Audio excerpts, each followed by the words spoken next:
now they say, Mom, you're so much more pleasant now. Like, you actually smile. You're not taking calls, picking us up from carpool. You are not, using swear words. Yes, my dad is a preacher, but I learned how to cuss in first grade. So you're not using swear words, right? On the way home, talking about what happened at work and what happened in a meeting. You're not doing any of that. You're just so much more pleasant. Mothers are the queens of the castle, but let's be real. It's not all ball gowns and glass slippers.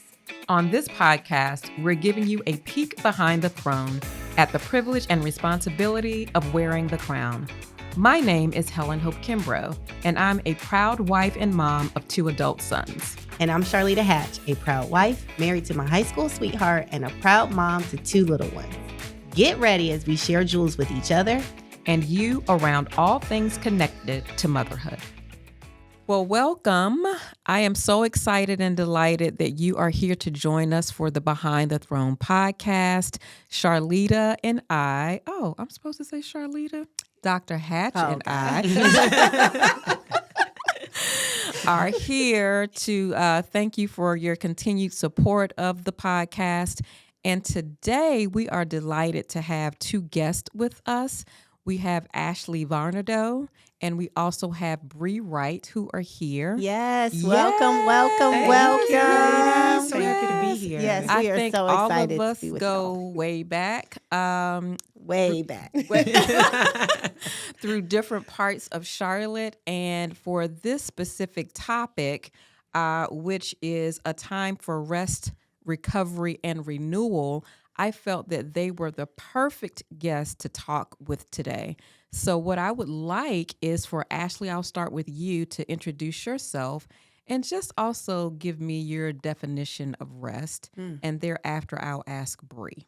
I love that. Well, listen, I am so excited to sit amongst queens. Yes. Today, I find it an honor. So I am Ashley Varnado.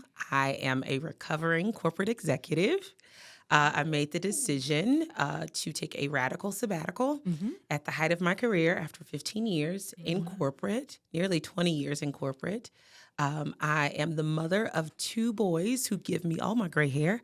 They are 7 and 13. And my definition of rest is the ability to completely, mentally and emotionally be at peace, be able to find some level of peace. Most of us think of rest as lying down or spa dates and things of that nature. But when we lay down and we're in the quiet, alone with our own thoughts, are we truly resting? And in my mind, until you can truly rest with your own thoughts and your own silence with yourself, then you have not found rest yet. Oh, That's awesome. so good. I love that. Yeah. That's why I'm so tired. That's it. I know. Well, I think this will be a good topic just for us to unpack, specifically after we literally just talked about what is a soft life, and then we incorporated self-care in that and talked about the differences beyond that. So I think this is also in that vein as well. So That's going to be hard to follow. You guys. I love that radical sabbatical. yeah, I love that. Yeah, we got to unpack that. Yes, are. we do. That was really good. Well, hey, girl, hey. My Hey. name is Brie Wright. I am a generally happy, joyful person. I love to travel. I love good food, music, and learning. And very curious. I love to learn. I take French. I'll tell anybody who listens, I take French lessons once a week. I'm really proud of my little French. Awesome. Although I feel like I still can't speak much. But anyway, I digress. That's a different Give story. us a little line. Well, je parle un peu français. Je m'appelle Bridgette. Of course, the usual, comment allez-vous and all that. But I get nervous when I speak French, but I love when I meet someone who can speak French. And they love meeting someone who can speak French because that's not, like, here's Spanish. That's like the next first language. But I enjoy my little French and traveling. That's why I practice a little French, because I like to travel to Europe, Paris, different places. I'm a mother of 4. I have a boy-girl set of twins. They're 15. And a boy-girl set of twins that are 9. Girl. Our household is the Wild West. I love it. It is crazy. It is joyful, sometimes depressing. Understood. And I'm the founder of 79 West Creative. That's my company is marketing and communications. So I'm just happy to be here. Thank y'all for having me. Okay, so with two sets of twins, how do you define rest? So rest is doing something that replenishes me. It can be, sleep. I need that. I took a little 30-minute nap yesterday after feeling depleted. And then I felt great after just sitting down for 30 minutes, but also doing something that you love to do. Again, me traveling, going to the museum. I love reading. I'm reading, a book now. And so anything that replenishes me, rest is not working so that my mind, because I'm a creative, if I'm not working, I can be creative. The ideas flow because they're not full of different things I'm working on. So anything to just stop working and do something that I enjoy. Rest. Yeah. I love that. That's awesome. Thank you, Brie. Now, Charlitta, let us know how you define rest. Oh, that's so good. So for me, it's probably a little bit what Brie was sharing. I think where I am in life, so everybody remember I have a 9-year-old, a 4-year-old. I think rest is when I am not doing for others. And it's not often. It is not something that I still have been able to figure out how to have rest consistently. But I would define it as if I'm doing something that is truly for me by choice, what I want to do, then I think that is resting, because a lot of times I'm not choosing. I would not choose to go to work. I would not choose to clean up after people. I would not choose to go wipe somebody's behind. So if I'm choosing to do something for myself, I will consider that as rest, in whatever form that takes. 100%. Yeah. 100%. Yeah, absolutely. And I'm probably the older when it comes to like the generational structure here. But I would say I am defining rest like as we speak. And what does that mean for me? And so a lot of times that means, meditation. That means also, doing breath work. That means taking a Pilates class or a yoga class. And actually paying attention to what my body is telling me. And so I'm being intentional about that, whereas probably a couple of years ago, I don't think I would have paid it any attention. But now I'm like, you know what? I got to take note. So, yeah. And I know you brought it up earlier, the episode that we just did on kind of self-care and soft life. And so in what I'm hearing you describe, I feel like people would also say those are self-care things. So is there a difference between rest and self-care? I think so. Yeah, I think so. What do you think the nuance is? Well, I think it's what our podcast guests actually talked about, because they described self-care as the outer and looking at some of those outer things. But the soft life component is how you feel internally inside of your body. And so you can do some of those things, but you still may not feel right. But I am feeling, fine with that. So I would say that would be the difference. What do y'all think? Is there a difference between rest and self-care? Absolutely. I describe self-care as all the things that I love to do to treat myself. One of my forms of self-care when I wasn't actually resting was I love designer bags. And so anytime I would feel I had a bad day or I didn't win a deal, I would go and scroll all night until I found the designer bag I wanted, and I would wait anxiously until it arrived. But that was not rest. In my mind, rest is the ability to certainly pour into yourself, but in a way that creates, as I mentioned, peace, whatever peace looks like for you. And we talk about soft life all the time, and it's defined culturally, right? As I get to go to Martha's Vineyard, I get to do all of these wonderful things. I don't have to work, but you wouldn't believe how many of those women are still not resting. And it's still not self-care. When truly Self-care is peace of mind. It's the ability to leverage your time the way that you want to, the ability to care for your family the way that you want to. And so, yes, there is a very nuanced difference. I would do a lot of self-care, but I was not resting at all. I can say that now. Self-awareness is a gift in this radical sabbatical, okay? It is, absolutely. But I'm learning the nuance between the two. Yes. I agree with you. Yes. Yeah. What do you think, Brie? Same. I'm learning because I've heard that recently that rest and self-care is different. I saw self-care as taking care of yourself, and it would always lead with a spa. Always with spa first. But I think rest, now that I'm listening and still learning more about it, is maybe it's the art of the not doing, and maybe what, being poured into you. Because on my sabbatical, which I know we'll get to, I was supposed to rest. I didn't do much rest. I enjoyed myself. We had a good little time, but I did not do a lot of rest. I had a lot of enjoyment. So I'm still learning the nuance between those two, but that's a really interesting question. Yep. Awesome. I agree. Now, I wanted us to start really talking about just some of the generational narratives that bring forth these definitions for us, because I think specifically as African American women, we really haven't seen it demonstrated, for rest, right? We haven't seen our grandmothers rest. We haven't seen our aunts rest. We've seen them just take the charge and go. And because they raised their daughters, they inquire, they make that a requirement for us as well, right? So what do you feel are the generational narratives about strength, survival, and self-sacrifice that have shaped your relationship with rest? I grew up in a single parent household. My dad and I have a great relationship now. He's an awesome grandfather. But my mom and my dad split up when I was young. And so my mom had to do a lot of it herself. My dad wasn't in a good place and he wasn't able to help us. And so I watched my mother take care of 2 children by herself. She eventually wanted a better life for herself and went back to school. So I watched her go to school during the day and go to work at night. Wow. And then come off of work and go to school. And my senior year, my freshman year, I went to A&T for my freshman year, Aggie Pride. My mother, that was her senior year at A&T. And so when I would arrive from my 8 a.m. class, driving by or walking by, I would see my mom sleeping in her car because she just got home from work, sleeping in her car to go to school.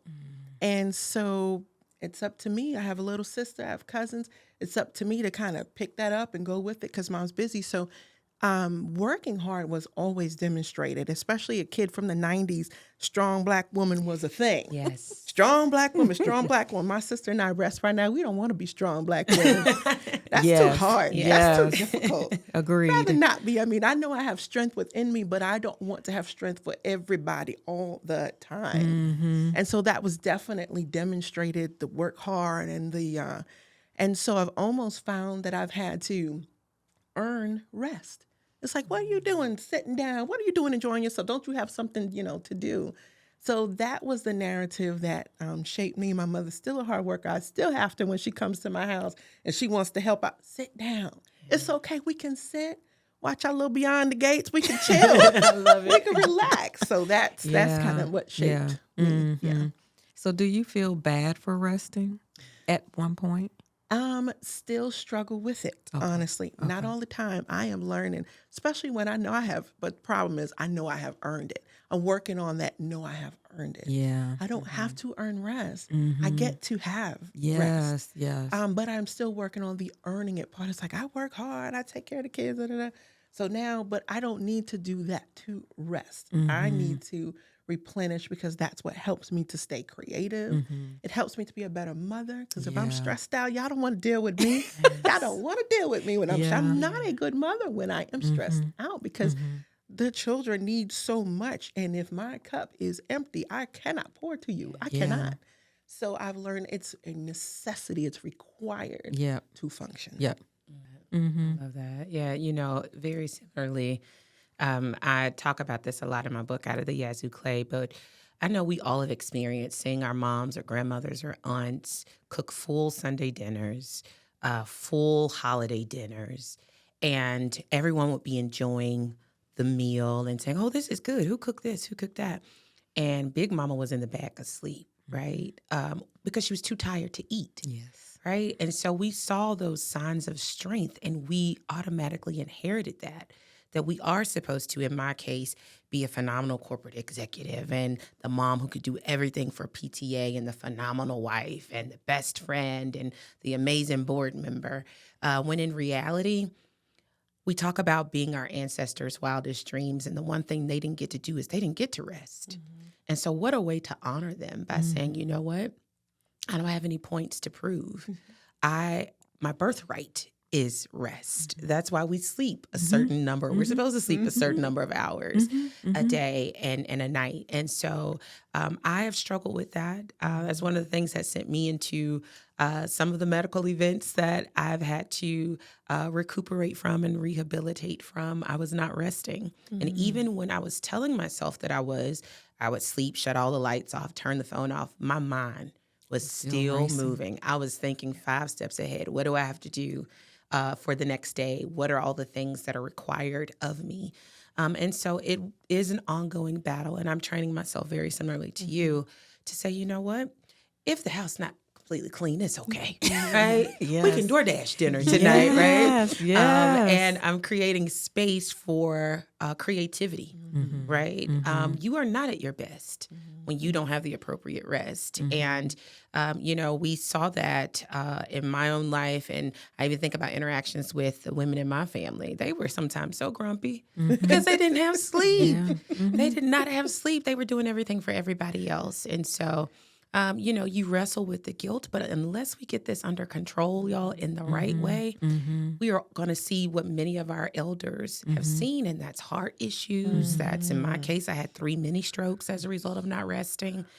We have to take control of it now so that we don't have to pay for it later. And so because of that, I'm like, I am guilt-free. Y'all are on your own for dinner tonight. It will be at the door. Yes. And I leave it to my husband to go ahead and make sure that they eat. I will 100% close the door and shut down for a bit. And I do think that, when you think about just like where we are generationally as just Black women and being the most educated demographic, high achieving, high earning, all of those things, we don't have the models, most of us in our family, that showed how to do all the amazing things that you just said and still do rest, right? And so there's the guilt of it because people are working, making a way out of no way, and you don't want to let people down, so you're carrying that. And I think what I struggle with in not even knowing how to rest.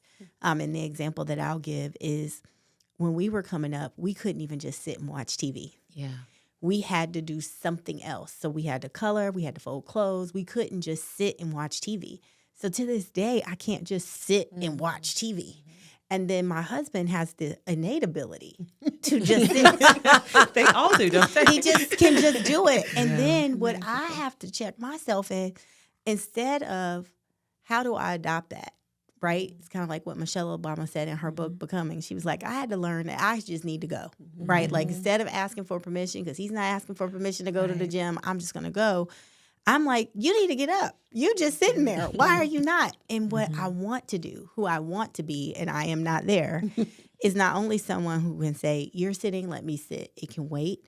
But I want my children to learn under our family structure to break that generational curse. But I don't know how to teach them because I don't know how to do it. I haven't solved it in myself yet. So, any tips? Yeah. I was getting ready to say, do you need me to come show you? I think she's got it down pat. But it's different though, because were you doing that when you had young children? You were. Yes. Okay, so and tell us. it's like an example. I made it a point to sit my kids down for either football games or baseball games, and I told them that I will not be at every game. Now, for some moms, that's hard to understand. Like, what do you mean you're not going to be at every game? My parents didn't come to any of my games. They didn't come to any band performances. They dropped off and they picked up. And so my sister and I were the cheerleaders for each other because they had other things to do. And at one point, I think my husband, he was puzzled by me saying that as well because his mom showed up to all of his games. But I really wanted my kids to really have that engine of, I can do this. Whether my mom is present here or not, she still loves me. She still supports me, but it's going to be in a different way. Now, and that's something that they understood. Even when it came to, cooking, my husband is from a family who they didn't eat leftovers. Well, we all know I'm not cooking every day. So, Well, you know who you married. and I don't like to cook. And so I'm a 30-minute meal girl that cooks for her family. And they were like, okay, all right, she's not cooking every day. So and no pound cakes over there. No, and I could eat the same thing like for 4 or 5 days a week. Now, I wouldn't do that for them. So then I would switch foods out and say, okay, they've had this for a couple of days. They won't want this the 3rd or 4th day. Let me switch out and do something different. But I'm going to reintroduce that food back because I still need for them to do that. So I was doing that early on. And I think my aunt, Lynette, who turned 90, one of the best pieces of advice that she gave me was don't start something you can't finish. And I have taken that to heart. So, yeah. That's good. That's good. My mom actually said the same thing. She said, if you start taking those clothes out the dryer, you're going to always take the clothes out the dryer. But when you think about it, it's some of those things that all those little things add up. No, so thank you for sharing that. Oh, yeah. That's why we have to have your wisdom on And I learned you were in the band, too. What'd you do in the band? I didn't play an instrument, so I was on the you was drill. a little I was on the drill ooh la la team. girl. Oh, Yes. me too. That's why I asked. Because Yes. that's same for my mom. She couldn't come to the band. Like I told you, she was working and going to school. She couldn't come. And I never felt bad about that. And she supported me. She loved me. But I never felt bad about that. But I think that the way you were saying you sat them down and said, listen, I'm not going to be there. I'm on the other end when I was like, I want to come to everything and I want to be everything. That Proverbs 31 woman had me jacked up because I was trying to be her from what is it, chapter 11 to 31, whatever it is. The whole woman. And I know that's different women now. But I was like Miss Overachiever. And I think that's really good to say, listen, reality. I love you. I'm going to be there. Well, Helen knows I have my whole street ministry on Proverbs 31. So I have to share it because that woman will stress you out. Yes. Because first of all, there's no virtuous husband chapter. So we'll start there. That Then part. the virtuous woman, she sews, she cooks, her staff has clothes that she made for them. Her husband is this person because she's that person. Her kids ain't disrespectful. It's just like a lot going on. But the piece that we miss in that scripture, in that chapter, is that she had staff. And even in that, it was never meant to do it alone. Yeah. And so how do we, if we are not able to employ staff like back in the day, how are we outsourcing and freeing ourselves from feeling like we have to do all those things? She did all those things and had staff. Yeah, she had me jacked up for quite some time. Yes. And And I had still to say, no, ma'am. to this day. And listen, my perspective is a little different because my mom made the decision to not do a large or very competitive career because she wanted to parent. And so she was at everything. She made it happen. She would cook every day. Phenomenal, phenomenal woman. And there were times because I did choose a corporate career, I would feel the guilt because I made the decision that I'm going to be on planes at least 4 times a week, but I still wanted to be at the soccer games. I still wanted to be at the baseball games. And she would often say to me, well, see, I chose differently. I chose to not do this. And that's why y'all turned out the way you are. And so it created a pressure, right? Well, I want my career, but I also want to be able to be the type of mom that my mom was to me. And so I've only recently adopted what you just mentioned, where I can't be in 3 places at one time. Saturday, both my sons had a game at the same time. Baseball, we are in the thick of baseball season. And I had to sit down and talk to them and say, well, listen, Mama can't be there. And as a matter of fact, mommy is making the decision to rest. We're going to go to one game and then we'll come home and I'll wait for you. But dad will take all the pictures and videos of it. And they actually are a lot more resilient than we believe. So your theory is spot on. They are not that heartbroken. It's us. It's us. We want to be the ones that are there. And while I certainly appreciated it, it creates a level of independence for them. And when they leave home, they can do it without mommy being in the crowd. And so I'm just now learning that. And I still have to listen to my mom say, well, you better be at everything. Like, girl, I am resting. Okay? I'm resting for the both of us. Right. Because you're still not resting, First Lady. You are still not resting. Yes. Is your mom a First Lady? She is. Oh, She is. okay. That's something we got in common. Yep. Got the PK connection. Yeah, PK connection up in here. So now I also wanted just to ask a question about, just this role and how identity, plays in it. We've just talked about we're women, we're Black women, and I keep hearing that, we feel like we have to earn rest and that it's, and that, is it optional? Is it indulgent? It's not. Like, we actually deserve it. Our bodies are telling us we deserve it. So I wanted just to talk just a little bit about what your identity is like around it, and why do you think that is? Identity around rest. Rest, recovery, or also, what's my other topic? Renewal. Like, we can couple those in there too. I was forced into rest because I am a machine. Go. And I've done that for many years without rest. But recently, it was last year, I got very ill. Not on my deathbed, but any virus that was out there, I caught it. So I had COVID and flu and shingles at the same time. And I was driving to Atlanta for a client. He was doing a photo shoot, and I drove down there, brought my mom, and we stayed in a hotel. And I wasn't feeling that well, but I learned to push through not feeling well because I got stuff to do. Ain't nobody got time to be sick. I don't have time for mental breakdowns. I have to, do stuff. And I said, well, because I'm not feeling well, let me just check. And waited till I got down there to go to the clinic, and they were like, yeah, you have flu. And then they called me back after I left and said, and you have COVID. I'm like, how do you have flu and COVID? And it was finally me realizing that my body was saying, ma'am, since you are unaware of when you need to sit your little self down somewhere, let me tell you, this will make you sick because you're not going to go around other people sick. So you will be forced to rest. And that was the first time I said, okay, maybe. And then a couple of days later, it was shingles. I said, I got the point. Don't call me anymore with any more diagnoses, What is right? happening? Yeah. And so I had to sit my butt down. And ever since then, I've been trying to learn how to do that because to me, it could have been way worse. Flu, COVID, shingles, I mean, it goes away, everything's fine.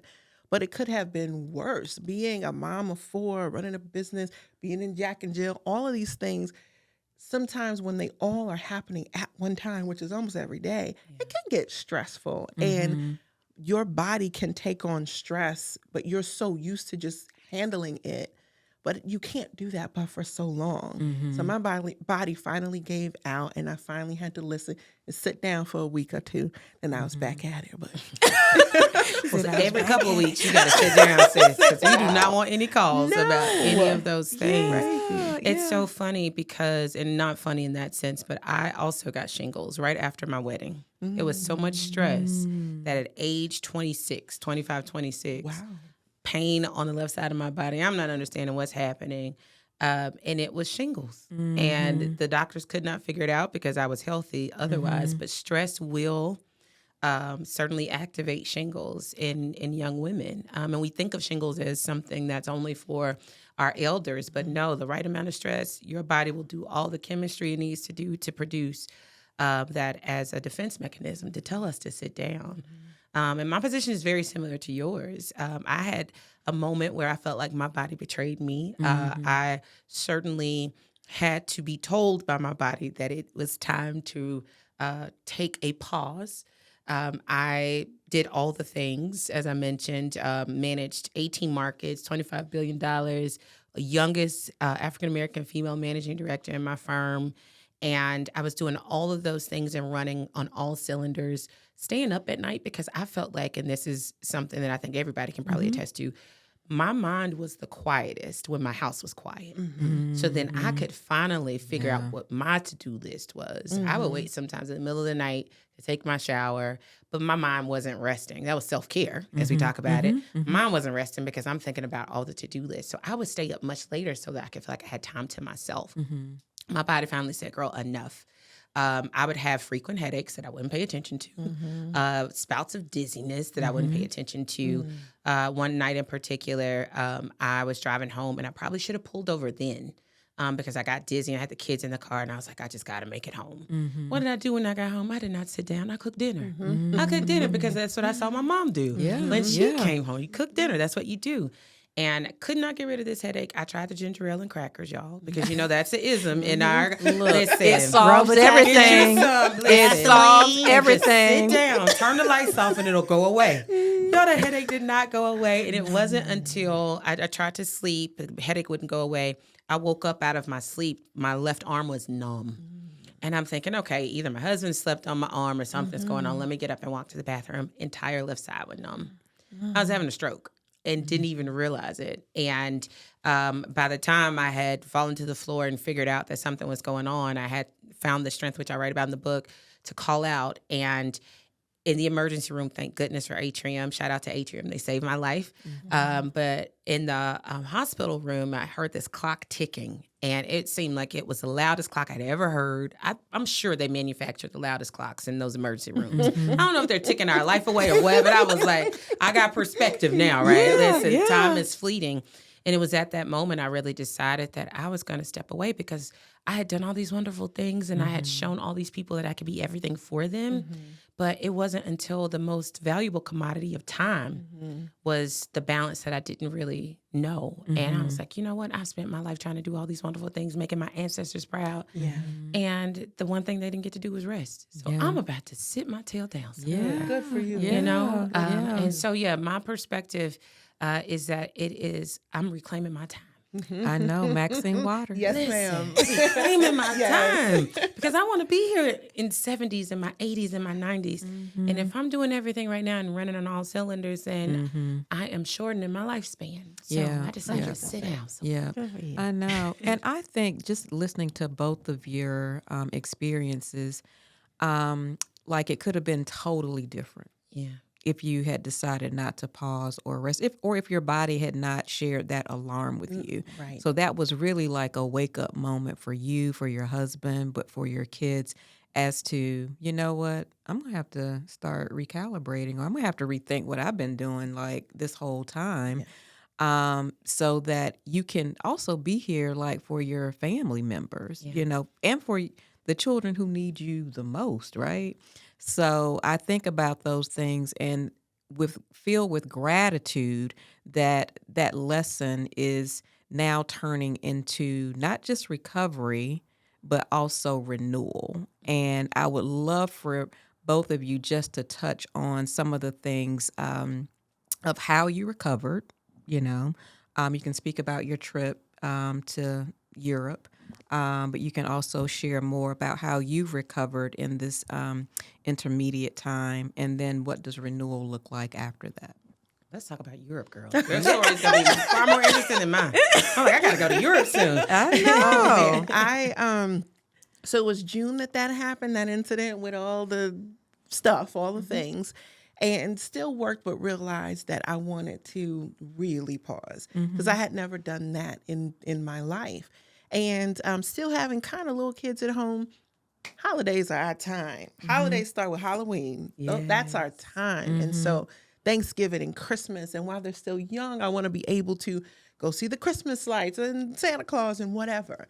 And so some of that prompted the rest because I found that I worked through the holidays and they're gone. And my older kids will be 16 this year, 2 years, and they will allegedly be moving out of the house. Allegedly. So I wanted to make sure that I took some time for them as well. So I decided to take December off and told my clients, I am taking a sabbatical December. It's a wrap.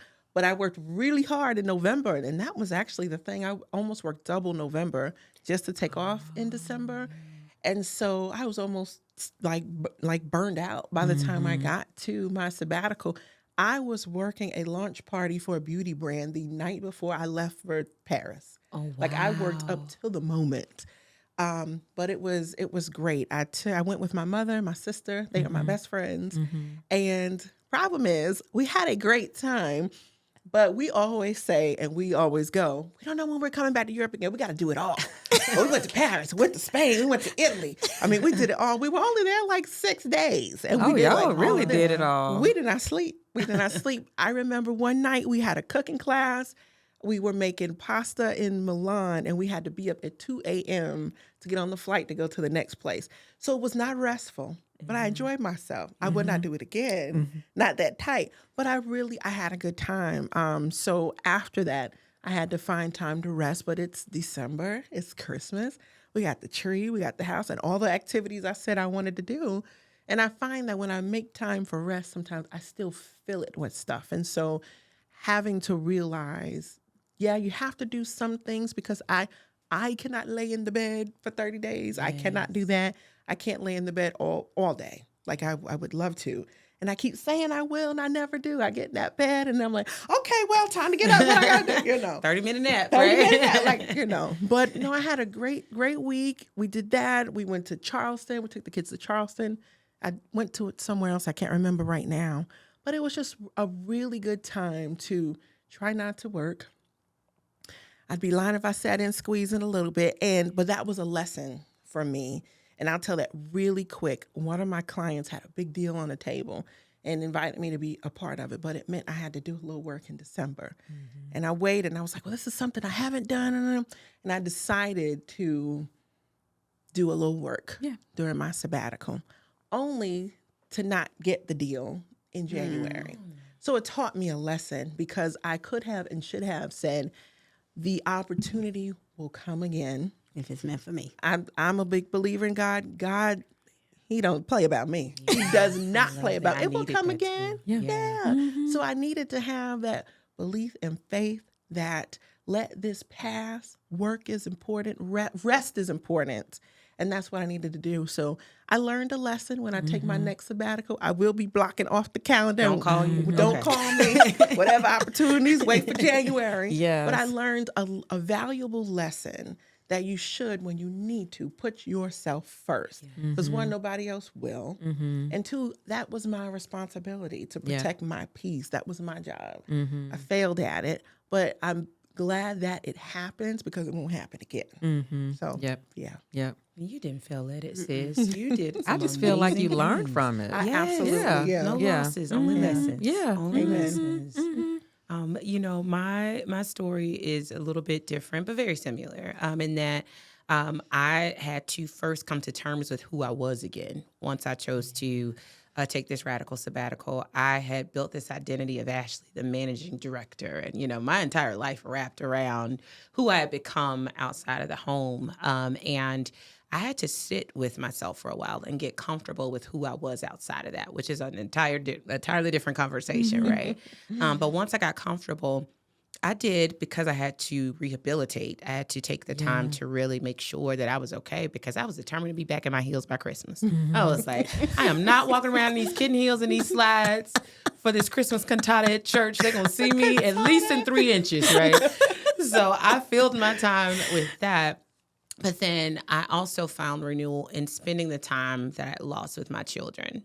I was so elated to be able to pop up to the school and go to a band concert that in another life I would have been on a plane for, and I would have had to say, listen, somebody else is going to have to do that for me. Or taking my kid to karate and being there and being able to see their faces and them being pleased, or learning how to bake. Listen, I know how to cook being a Mississippi and Creole girl, but I did not know how to bake. Baking will whoop me down every time. And so we did a lot of baking and eating, which was not good for our waistlines. But I have very, very happy boys. And then I found myself filling my time in other ways. overfilling my cup. Then I became the room mom. And then I was there at the school all the time. And I decided I would write a book. And I wanted to do all these things. I decided that, someone decided for me that I needed to do news and national syndicasts. And I found myself saying, wait a minute. I am now replacing the things where I was supposed to be resting. Now I'm stressed out because the calendar says I'm supposed to be in 15 different places at one time. And so I had to make the decision to even cut back on that. And so renewal for me felt like being able to choose, not being obligated to do any of these things, having the ability and freedom and autonomy to say, you know what, not today. I'm going to sit in my bed and I'm going to catch up on Real Housewives and see how I feel at the end of the day, right? And so that renewal came in filling my cup with things that I wanted to do. But again, having the freedom to say, not today. Today will be an inside day. That's right. We not outside. We not outside today. I know. I love that, though. Now, how do you think your kids changed? Oh, they are so much happier. And Charlitta made the good point. You know, our children are watching us, right? And so they've adopted this concept of rest now, right? Which is what I wanted for them. At first, it was scary because it was, Mom, wait, what do you mean you staying in bed? What do you mean we don't have a full calendar today? What do you mean no? What do you mean we can't do this play date? What do you mean? And now they say, Mom, you're so much more pleasant now. Like you actually smile. You're not taking calls, picking us up from carpool. You are not, using swear words. Yes, my dad's a preacher, but I learned how to cuss in first grade. So you're not using swear words, right? On the way home, talking about what happened at work and what happened in a meeting. You're not doing any of that. You're just so much more pleasant. And then I've given them permission. We were talking about how to do it with the children. I've given them permission to say, well, we're not doing all those things today. Yeah. Right? Our Saturdays would be filled with birthday parties, play dates, all the things. We got to be at church for children's choir rehearsal. And now I say, listen, what do you want to do today? What are you feeling like today? I feel like it should be an at-home day. Okay, so we stay in our pajamas. We cancel the calendar, and we learn how to rest. They learn how to sit still. Yeah. I want them to take that. I want them to take all my ambition, but I want them to know how to slow down at the appropriate time, too. So now they are like, what kind of cake you cooking today? We're going to go to Harris Teeter. If you want cake, and we'll get you a slice, because Mama's not cooking I'll it. put it in this cake dish. Listen. You don't think I made And it? it's just as fabulous, okay? You still got cake at the end of the day. Like through all this, I think this is funny because we put so much pressure on ourselves, even just how we're raising our kids. And so I have been trying to be intentional when I can to not be walking the house on the phone. So also what that means is it delays me walking in the house. Yes. But I'm trying not to do that. So I went to go pick my son up from the bus like last week. And he was like, oh, it's people fighting on the bus and whatever. And I said, well, do people cuss on the bus? And he was like, yes, they cuss on the bus. So I was like, do you cuss on the bus? And he's in the third grade. And he was like, sometimes. And I said, oh, okay, so what do you say? And he was like, shut up. And I was like, Great parenting, sis. You're doing that. You better take That's a it, huge girl. one. Yeah, you take that. shut up. It's a But good apparently baby. that's not what you were saying in the first grade. Girl, listen. I grew up in the South. Okay. It's a second language. It's something that we acquired growing up. But no, Yes. you're doing your big one because that's awesome, especially in this environment. That if he feels like that's a bad word, I know. I was like, look, let me just keep on. you should have rested that night. Look, bottle of champagne. We are doing our big days. Parenting wins. Yes. Yes. I love it. And I wanted to just also I ended up, stepping and creating my own consulting firm too, Sparrow Hawk. And but prior to that, there were a couple of things that I knew I needed to do. And one of those things was around rest. And once my brain caught up and said, oh, I think this girl is really getting ready to rest, I literally was in the bed like for 3 weeks. Like my husband thought something was wrong with me. And he's like, I just don't understand. I would try to, open up my computer. I was too exhausted. I'm like, yeah, I can't do it. Like I have to rest. I have to shut down. But I think it was a lesson for him too, because he had never seen me be that way. I think he was alarmed. He was startled. Part of him was also probably afraid or scared. Like, what is going on here? Like, what's happening to her? And because he also hadn't seen it modeled. And I think it's important. I wanted to just reference that because our partners also need to see like what that is and what that looks like. And they may have to do more, around that time. They may have to pitch in more. But for him, I said, this is not just about me, but it's also about you. And how we can work, together, how we work through this and all the things. And so now he picks at me and say, Helen working on her soft life. I am. He picks at me. But I said, that's something that is required of me that I have to do. Another thing was around exercise.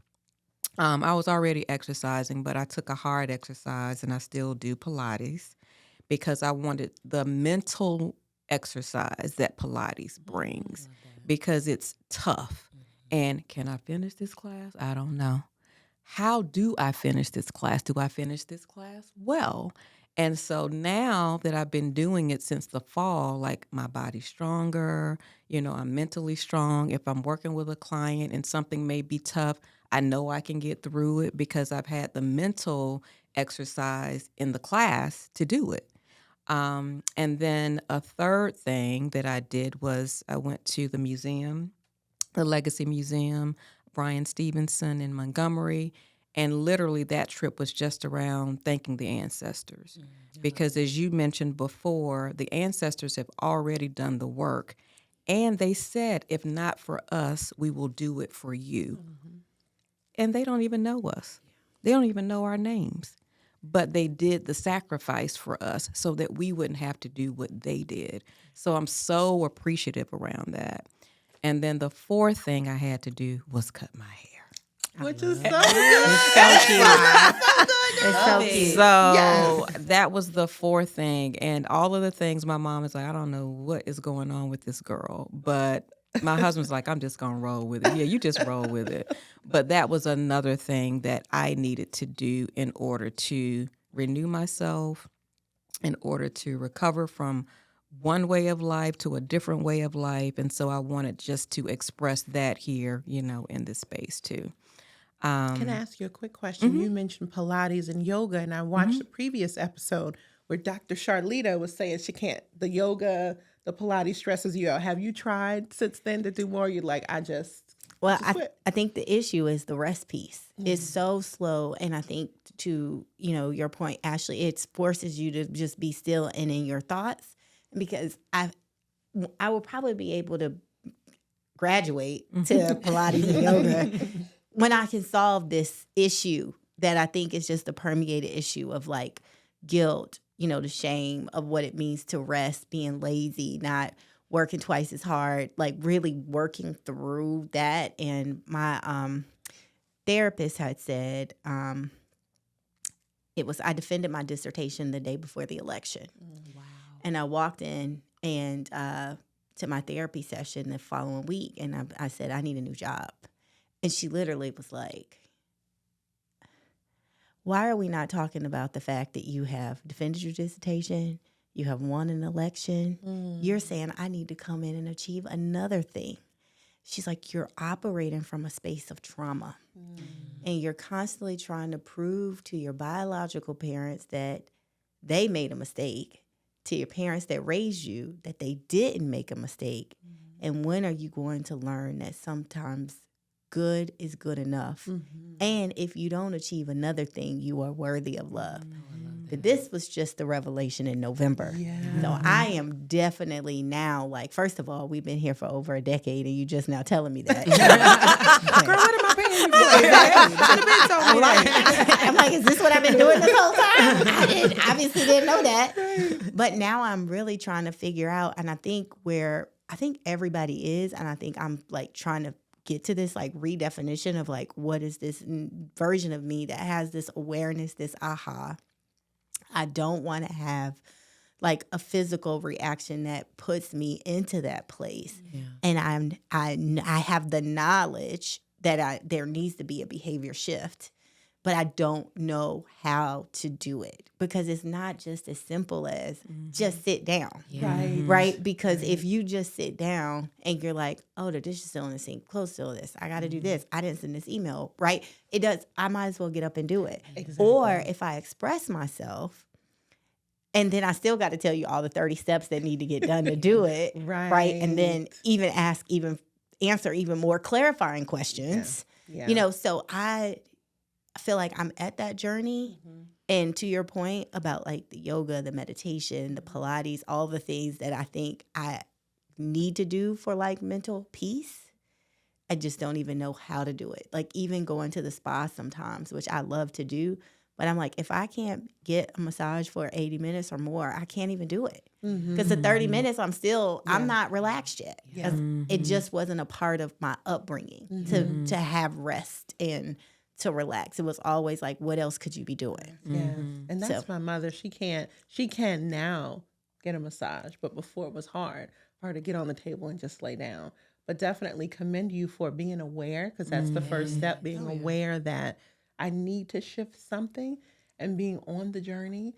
And don't worry about how long the journey takes. It's in the time that it needs to take, but just being aware that I need to do this. But I understand how you feel, because when you're not ready and you sit anyway, for me, it causes anxiety. Yeah. I sit down like, oh, I forgot this, I got this. I mean, I've woken up at 3 a.m. with, oh, I forgot to do that. And I'm like, late, it's 3 a.m. But, so I understand, and just have that patience and grace with yourself. But just, be proud that you are aware and working on it. Yeah. Thank you. And it's the commend process. you for that. For Absolutely. You, Absolutely. You are doing all You of the are. things. Looking good All in that of us. pants over All there. of Look us. at you. Same time. And I resonate with what you're sharing so much. I would move the goalpost every single time. I get 5 awards, I want 5 more. I win a huge deal, and I'm already thinking about the next 5 deals, right, that I want. I get a promotion, and I'm thinking about, okay, now how am I going to become CEO, right? It's given to us because we are taught that you got to be 10 times better. You got to work 10 times harder. And I talk about that in my book, and there's even a method called the clay method that I introduced in the workbook, companion with the book.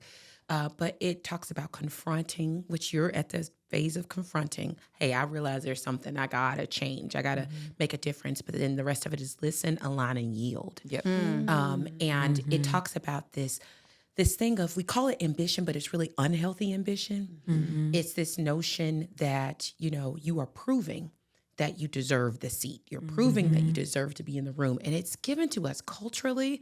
It's given to us as women in general. We feel like we have a point to prove. And every time I get an opportunity, I'm going to outwork you. I'm going to show you that I deserve to be here. Where what you will move into and what you've already moved into is healthy ambition. I already am. I am the point. I'm the birthday. I'm the point, right? And so I can give out of abundance from that place of knowing who I am, my lineage, that my ancestors have already poured these things and sacrificed for me. And so I don't have a point to prove. Now I can give from a healthy place of knowing that I already am the point. So you'll get there.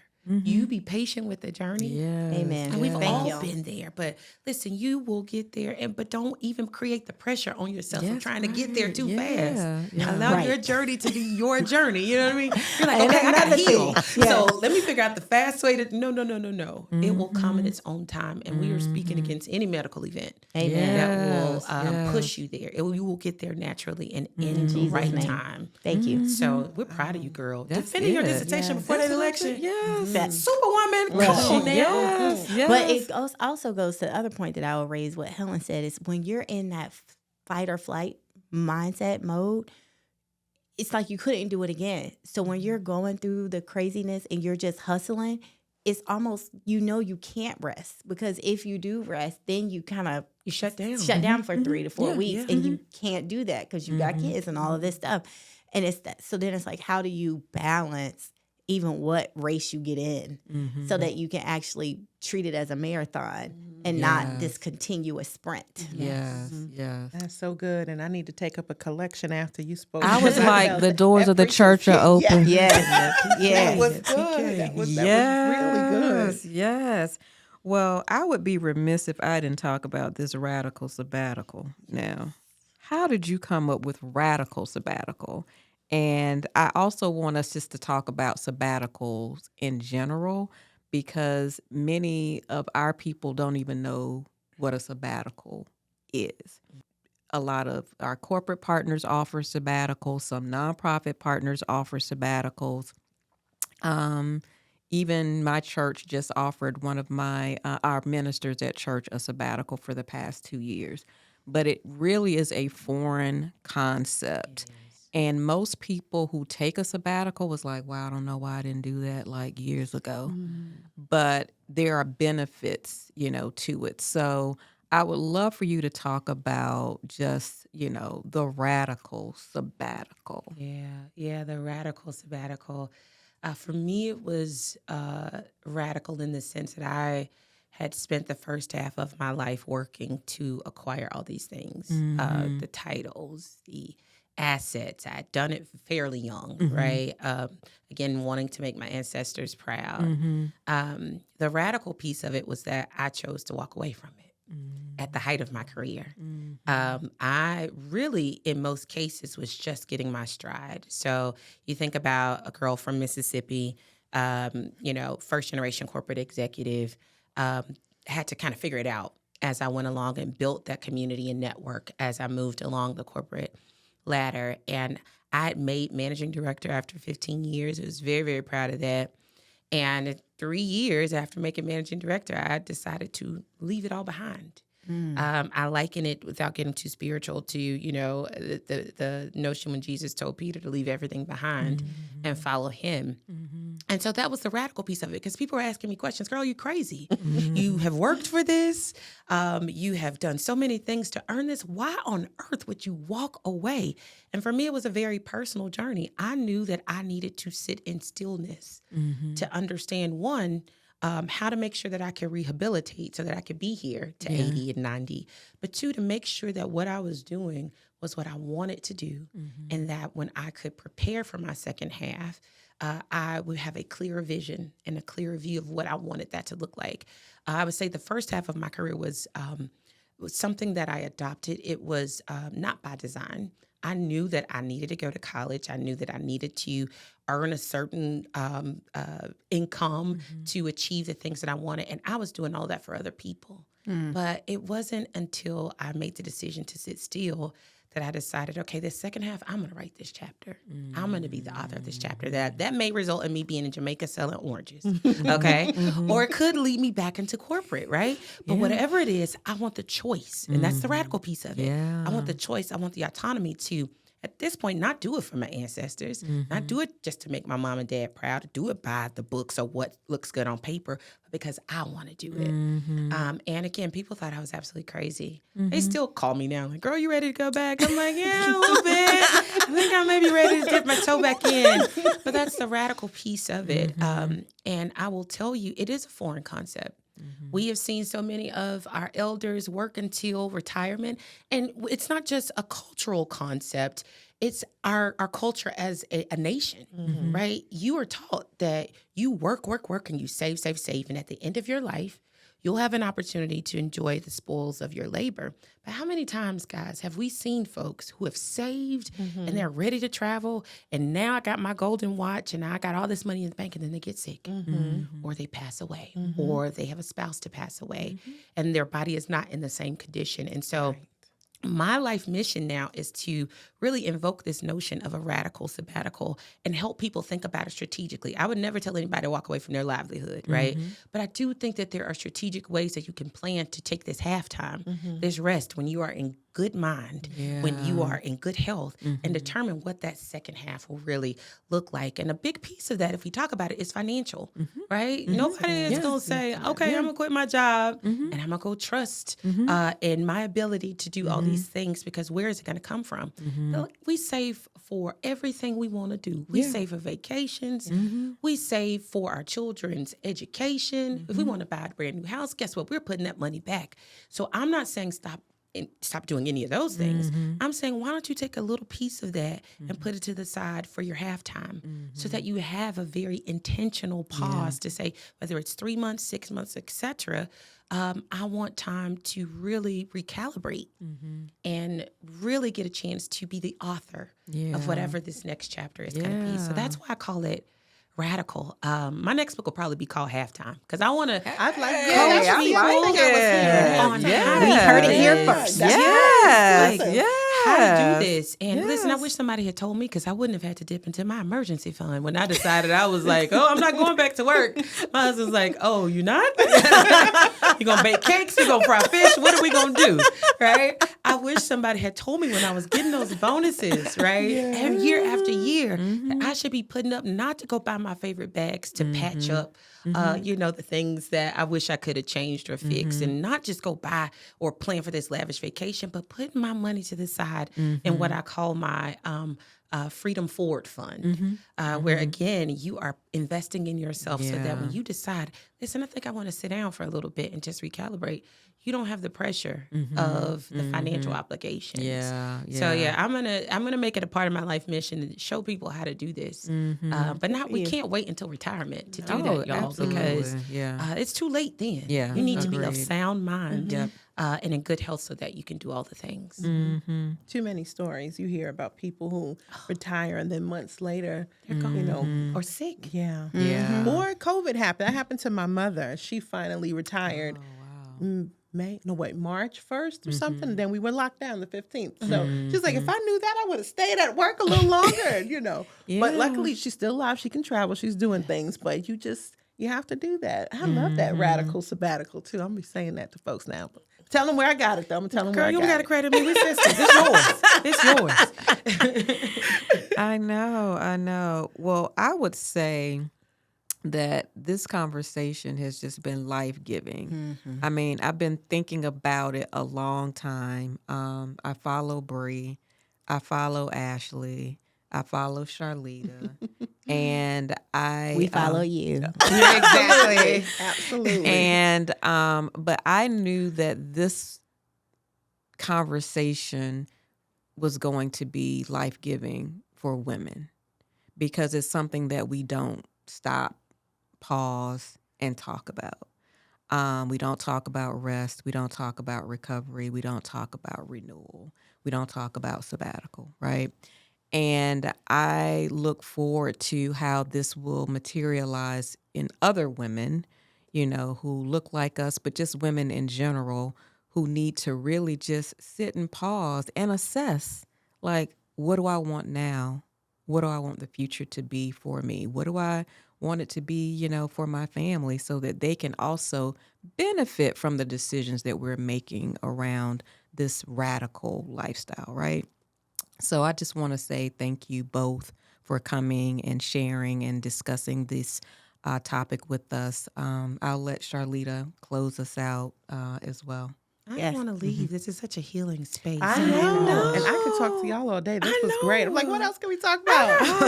Well, we're going to have part 2 then. That's what it sounds like. Thank y'all so much for being here and just really putting into the space the vulnerability, the transparency. And I feel like every woman could see themselves, in you. And so thank you for sharing that because we don't often do that enough either. We always want to do the highlight reel, but not the journey to get there. And so we celebrate you all. Thank you so much to our listeners. Thank you for tuning in to Behind the Throne.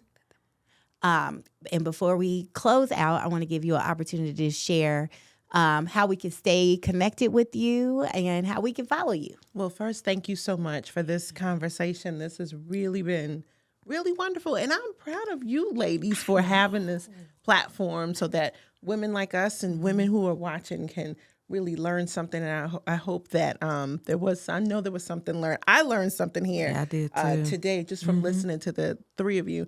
And hopefully the lesson was don't make the mistake I made, the rookie sabbatical mistake. Do more radical sabbatical. Don't do the rookie sabbatical. But I'm learning from it. Hope I learn from it too. Anyway, back to the point that you asked me. You can find me everywhere I am. It's Brie W. I write Substack. It's called Sunday Dinner. It's food for the soul.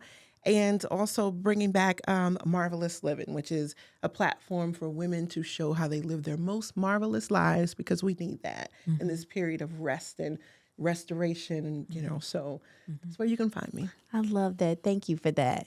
Ashley? Yeah, so listen, I'm following everybody.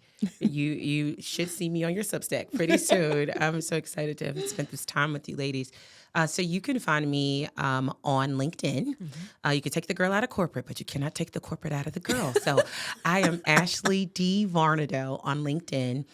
You can go to my website, www.theashleyexchange.com. There you will find my debut memoir, Out of the Yazoo Clay. That's on pre-sale right now. Such a labor of love.